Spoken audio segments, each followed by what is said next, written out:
আসসালামু আলাইকুম। মাননীয় প্রধান উপদেষ্টা ডক্টর ইউনূস সাহেব, এই দেশের জন্য যারা জীবন দিল, হাজার হাজার ছাত্রছাত্রী প্রতিবন্ধী হলো, আলম প্লাজার ধসে গিয়ে মানুষের হাত পাও নেই, এই প্রতিবন্ধী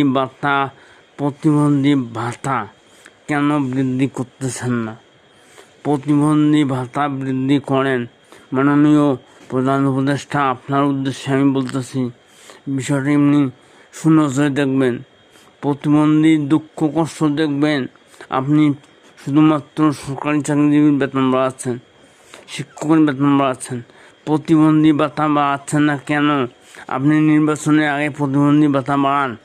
আমি চাই মিনিমাম 4 থেকে 5 হাজার টাকা প্রতিবন্ধী ভাতা করেন, আইন পাস করেন, প্রতিবন্ধী ভাতা বৃদ্ধি করেন।